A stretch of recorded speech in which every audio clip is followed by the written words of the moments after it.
ഈശോ മിശിഹായ്ക്ക് സ്തുതിയായിരിക്കട്ടെ.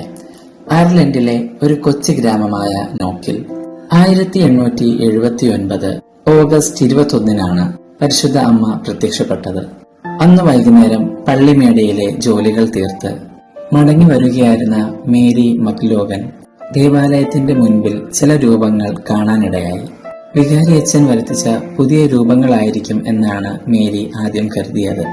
അവൾ പോയി കൂട്ടുകാരിയായ മേരി ബെർണാഡിനോടൊപ്പം തിരിച്ചു വന്നു.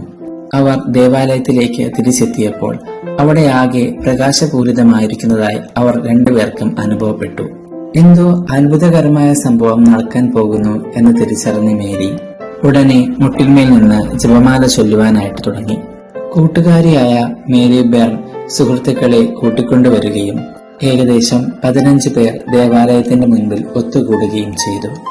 ആ സമയം അവർ കണ്ടത് പരിശുദ്ധ അമ്മയെയും അമ്മയുടെ വലതുവശത്ത് നിൽക്കുന്ന വിശുദ്ധ ഔസേപ്പിതാവിനെയും ഇടതുവശത്ത് നിൽക്കുന്ന വിശുദ്ധ യോഹന്നാനെയുമാണ്.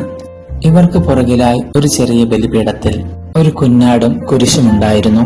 ബലിപീഠത്തിന് ചുറ്റും മാലാഖമാരും ഉണ്ടായിരുന്നു. പരിശുദ്ധ അമ്മ വെളുത്ത വസ്ത്രങ്ങളാണ് ധരിച്ചിരുന്നത്. അമ്മയുടെ ശിരസിൽ നെറ്റി മുഴുവൻ മറച്ചുകൊണ്ടുള്ള ഒരു കിരീടവും അതിലൊരു റോസാപ്പൂവും ഉണ്ടായിരുന്നു. 2 മണിക്കൂറോളം ഈ ദൃശ്യം ഇങ്ങനെ തുടർന്നുകൊണ്ടിരുന്നു.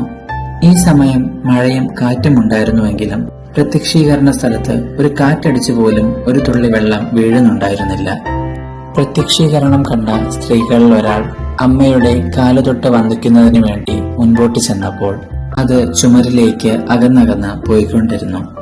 1971 സഭ ഈ പ്രത്യക്ഷീകരണത്തെ അംഗീകരിച്ചു. പ്രത്യക്ഷീകരണം കഴിഞ്ഞ് 100 വർഷങ്ങൾക്ക് ശേഷം ജോൺ പോൾ 2 മാർപ്പാപ്പ ഈ ദേവാലയം സന്ദർശിക്കുകയും ബസലിക്കയായിട്ട് ഉയർത്തുകയും ചെയ്തു. പരിശുദ്ധ അമ്മയോടൊപ്പം ചേർന്ന് നമുക്കും പ്രാർത്ഥിക്കാം.